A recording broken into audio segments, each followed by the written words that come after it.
Hello, everyone, and welcome back to opening day edition of the H Town Heel Show. I'm Noah, and we got Heel here, and we are so ready to bring you our first full coverage of Astros season baseball. And spring training's over. Well, technically, they're not in Florida anymore, but they are playing an exhibition game at Daikin tonight. But spring training's over. World Baseball Classic is over. Congratulations to Team Venezuela and Omar Lopez, Bracamonte. And even though Altuve wasn't playing, congratulations to him as well. That was a truly great WBC and very happy for Team Venezuela. Yeah, um, I love and adore the WBC. Like, in my opinion, it's better than the World Series. That's just my opinion. Cause it's one thing to feel team pride. Uh, but it's one thing also when you're playing for your country or your blood and everything like that. Granted, um, it might help that also we won too, so we don't have to worry about that anymore. So yeah, there's that. But still, congratulations to Altuve and Team Venezuela. And Team USA, they looked like they were putting up a pretty good force. Got to see some really good guys from Team USA. No pun intended, but Aaron Judge not showing up when he needs to. But we'll save that for another time. Um, but yeah, spring training's over. Astros never really been historically a good spring training team. More so just looking at individual performances and seeing some guys have some pretty good springs. Joey Loperfido, Cam Smith, Mike Burrows, Tatsuya Imai. I mean, the pitching staff looks quite ready to go for the season. What are you thinking, Neil, about this pitching staff? Yeah, to be honest with you, I would say this is one of the best pitching staffs in baseball. I mean, when you got LMJ, granted, not the same LMJ that he used to be, because of injuries, but still, when you get a guy like LMJ pitching fifth in the rotation, that's a stacked rotation. And from what I hear, Imai's not going to take the ball until like game three. I believe it's game four. I think it's Brown, Burrows, Yeah. Javier, Imai, McCullers. Yeah, that's a really good rotation. And I really do think and this is going to be a topic of discussion, like probably like the whole show. We got one of the most underrated rotations heading into this season. And I do think, like, especially as the season goes on and you start seeing like player fatigue and everything like that, you're gonna see like the Astros really do have a lot more pitching and everything like that than you even thought that we have. Sure, because you got a ton of depth with this team. Spencer Arrighetti, he's someone who was kind of a lock to make the rotation. He's starting the year in AAA. Not that that's really a bad thing, because the Astros want to keep him stretched out as the starter, and the best place for him to do that is AAA. Ryan Weiss, he's more suited for a long relief role. He's another guy who could potentially be helping that rotation in case someone goes down. Colton Gordon, Kaiwei Tang, who also had a really good spring. There's just a lot of options for this rotation, in which I'm glad the Astros loaded up on depth in case any of these players go down. For sure. And like just in general, uh like we are just and I can't wait till we talk about like power rankings and stuff like that in the minor leagues and all that because like people always have us low for some reason or like in the middle, and I can't wait to laugh in their faces. And we are literally just flat out loaded. Yeah, this is going to be a the April team for Sugarland. If you guys should probably get down there. That's going to be a fun team to see. You know, Shea Whit, Whitcomb, Math, potentially Matthew. You're going to have a lot of fun players down there. And whenever you're not going to an Astros game, you should go to a Space Cowboys game. This is going to be a pretty fun team down there. Yeah, there's not a bunch of like top prospects, but these are fun, serviceable guys who are going to put on a good show. And yeah, on me. I don't live in Houston, unfortunately, so I wish I would be able to go, but that would be pretty cool as well. And speaking of power rankings, as you said earlier, a lot of official reporters of power rankings and news networks power rankings have came out, and a lot of them have the Astros decently outside of the top 10, ranking him from like I've seen a lot of 17s, 16s, 15s.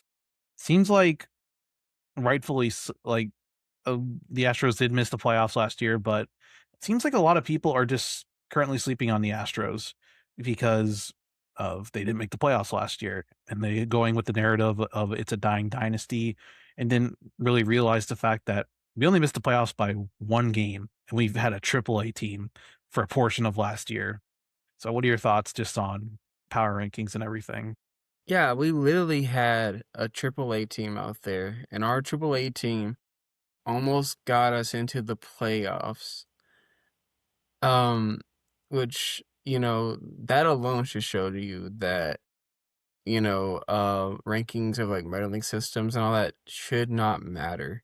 And it got to the point where we even had to call up Bryce Matthews, who's like our top prospect, and I believe still is. I would have to double check on that, but I believe He still did is. not get enough at bats last year to not qualify as rookie, so he technically could win Rookie of the Year this year if he plays really well. Yeah. So I mean, our our team, in this case, my league team, is just off the charts amazing, and this goes for every team. You should nor underrate or overrate or even view any ranking system as or take it seriously, because you know literally I've seen some really good prospects, like for example like the Cardinals. Year in and year out they're willing to they can just make up a team, it seems like, within like 2 or 3 years, right? Like, if all it takes is you having a smart organization, and you can just create a good team within a certain amount of time. um Yankees, I mean, they rely on spending. That's just them. I mean, Dodgers they created this dynasty off of prospects and spending, but it's first started off a good minor league system. Bellinger used to be there. Chris Taylor, he was nothing in Seattle, then came over, and he was a good player for them.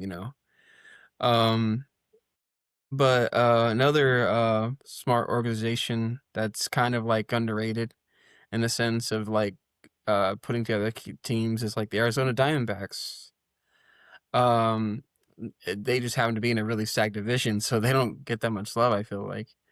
So yeah, and the Astros fall under that category where it's like they are so smart with their minor league camps and their major league stars, and even like just players on the roster, where it's like, okay, we lost this guy, or this guy doesn't want to resign, or whatever the case may be.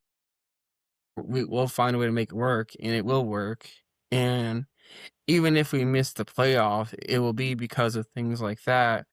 So just take those kind of things with a grain of salt, because really all you need to make things work with your team is is a smart, basically, organization. Mhm. Totally, for sure, and I mean, we'll see. It's so early on to what those rankings even gonna say, but the Astros' new wave of prospects coming up, Kevin Alvarez, Ethan Frey, Walker Yannick, those guys had really good springs. Those are some guys who you could see maybe moving up in the organization, and they've already made the Astros top 5 prospects list. So, we're definitely having a new wave of prospects come.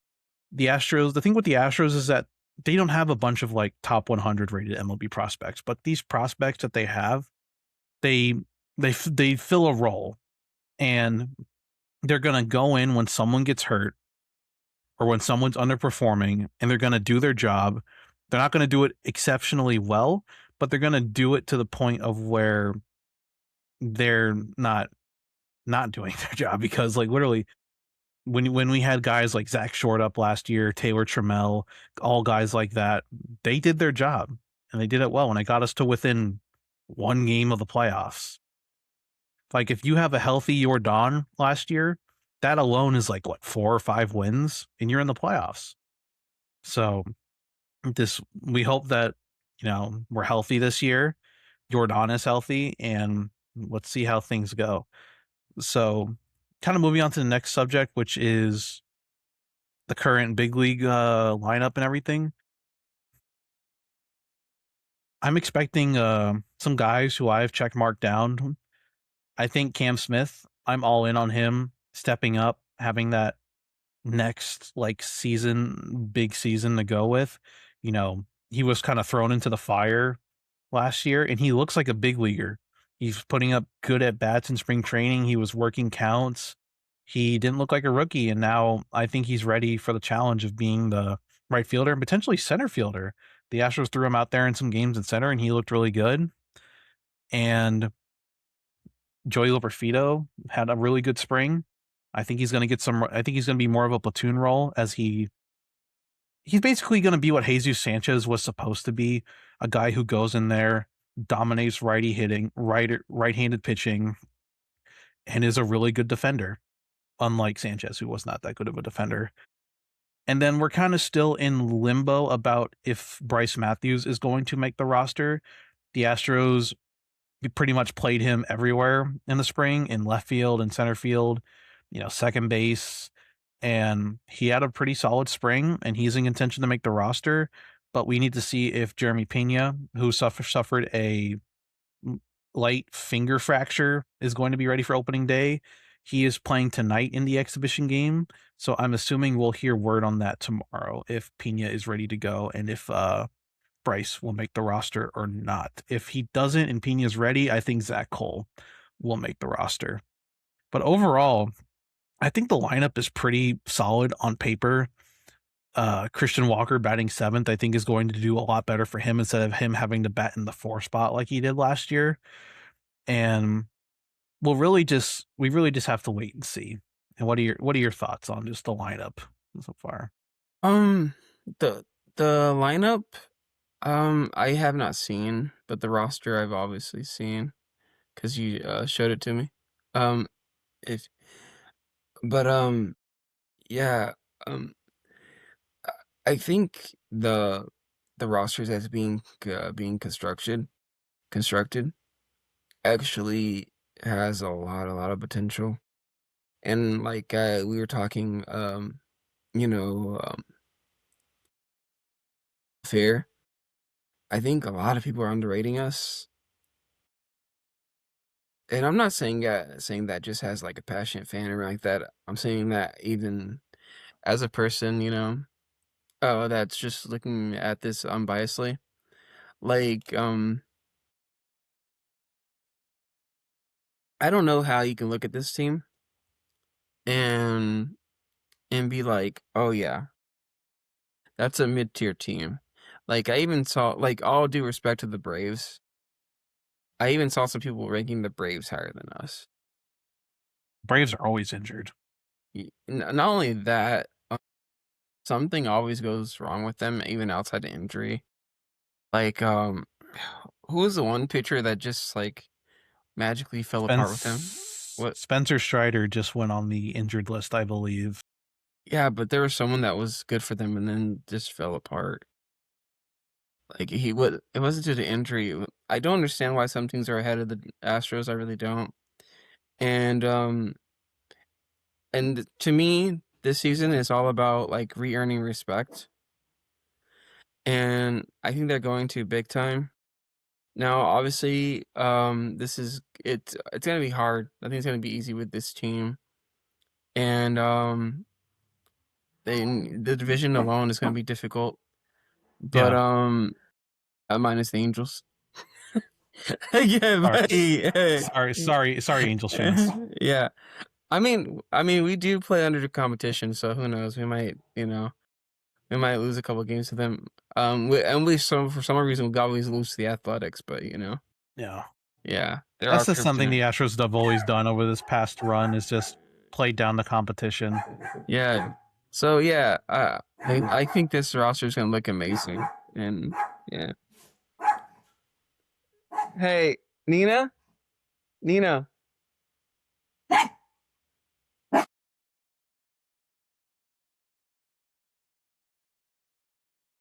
Um, All right. yeah.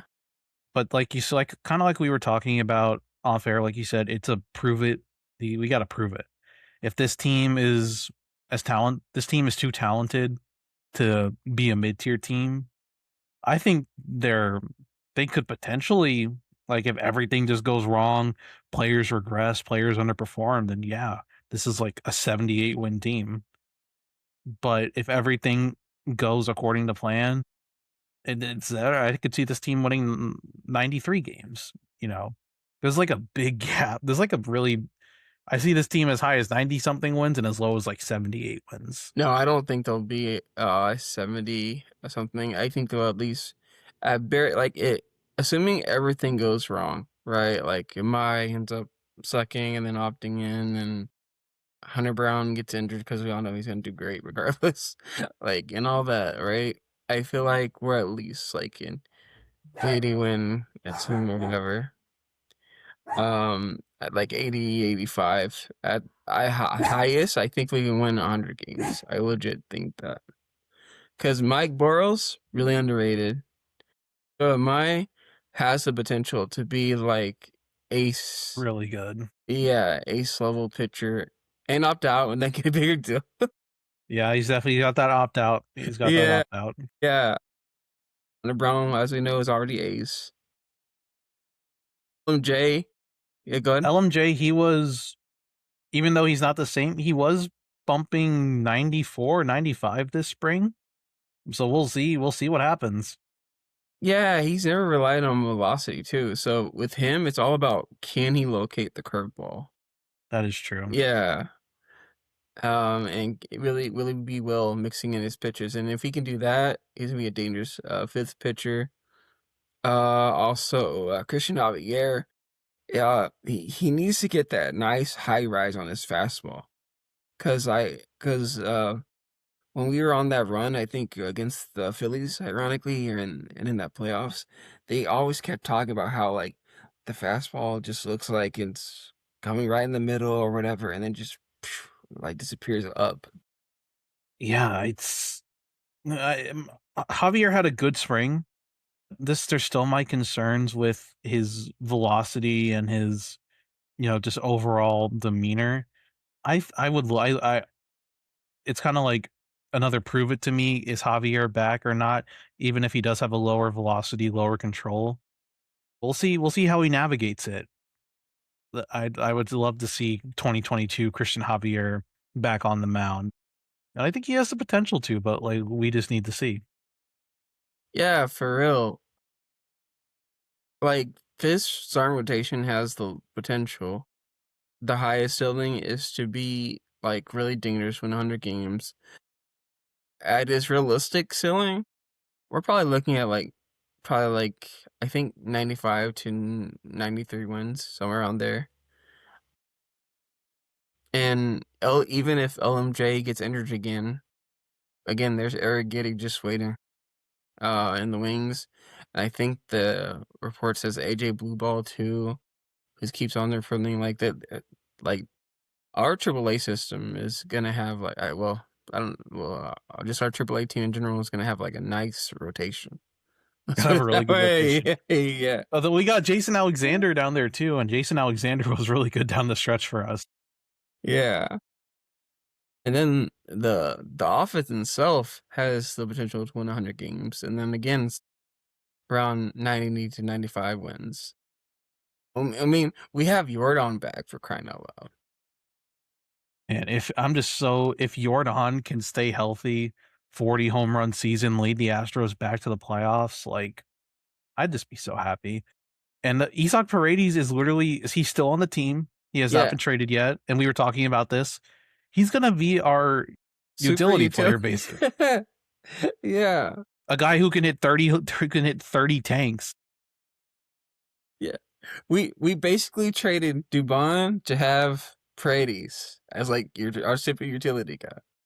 Yeah, I mean, I still don't know. Like, they just need to find a way to get him. I'm so glad we didn't trade him, mainly just due to the fact that his swing was made for the Crawford boxes.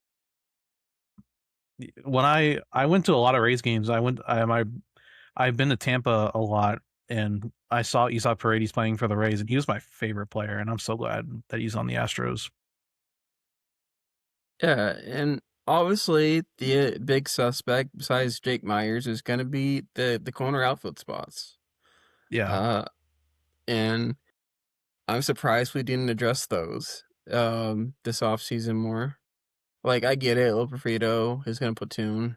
Um, and but I was hoping we'd get more solidified like players to also solidify this offense more. that's the gamble they're gonna have to live with. That's the decision they made to roll with the young outfielders. And Zach Cole, he does have a bit of a swing and miss problem, but when he makes contact, he barrels the baseball. You know, we saw it at the end of last year. He hits absolute tanks.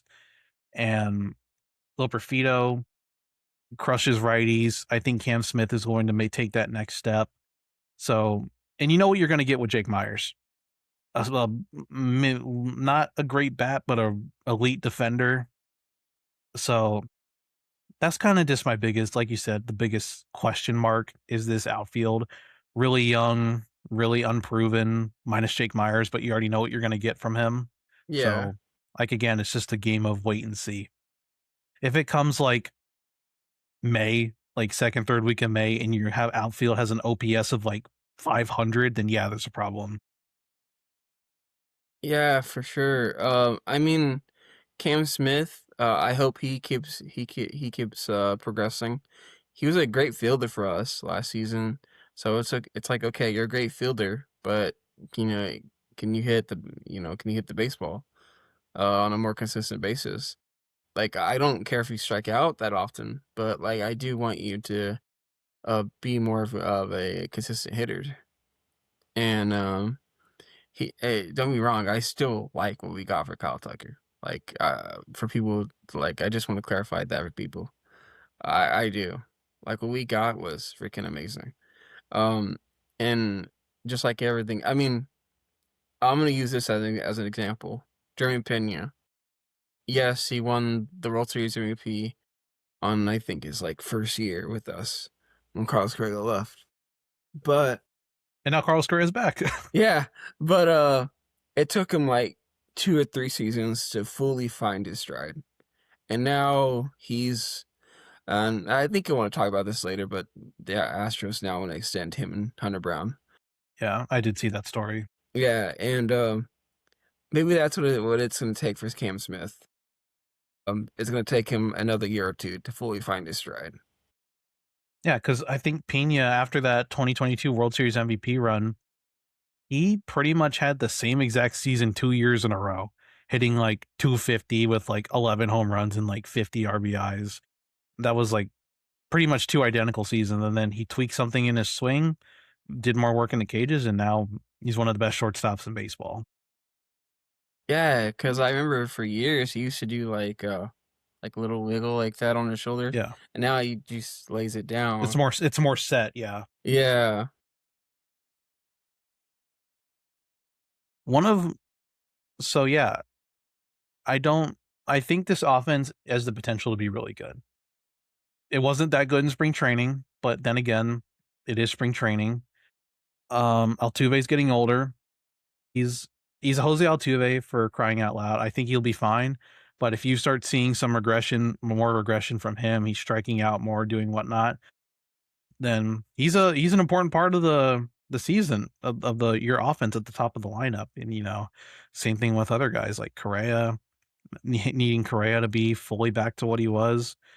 A lot of things need to go right. That's kind of what this team needs to stay healthy. A lot of things need to go right, and you'll be in a really good spot. That's just what I think. And who, if we're gonna do any early season predictions, who would you say are you most looking forward to see play this year, or who's like your top? Because I told you earlier, my top guy is Cam Smith, who I think is going to break out.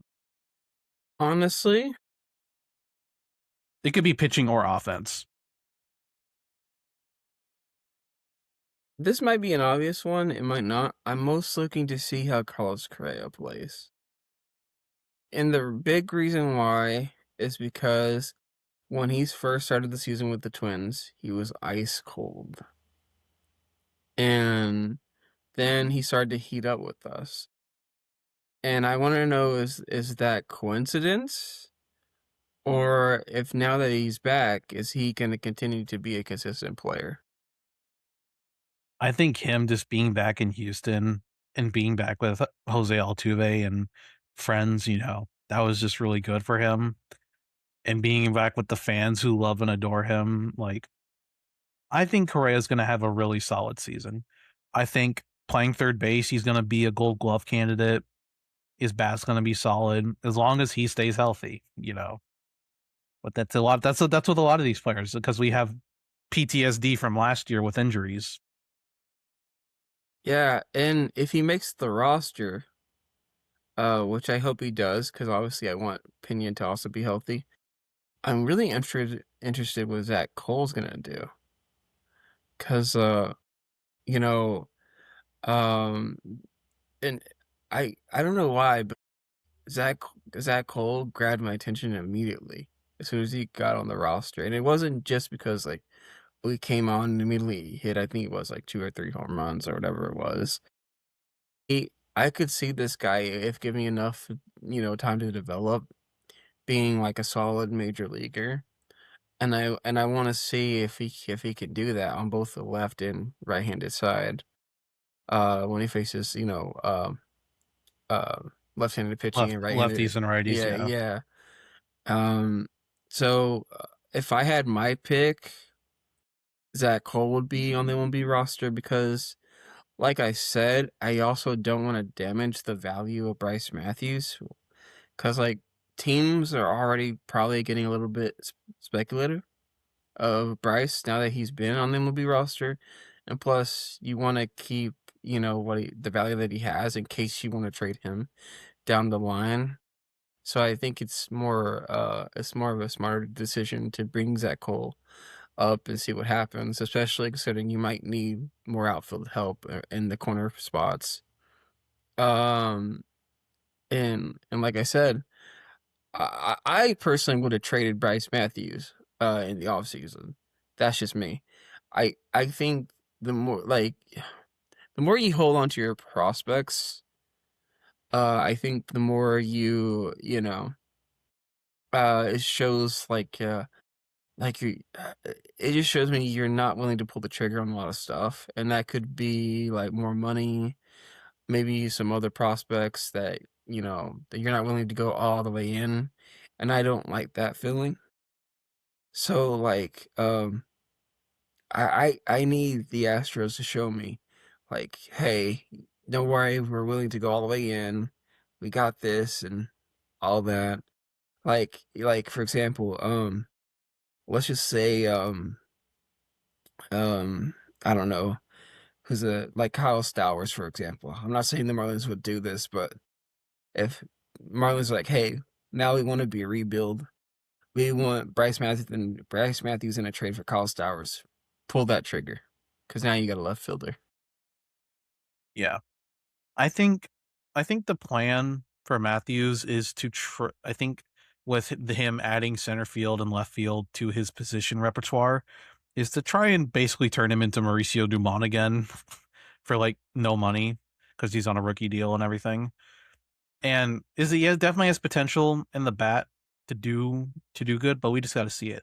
And that depends on whether Pena is healthy or not and whether he'll start the year with the big league club.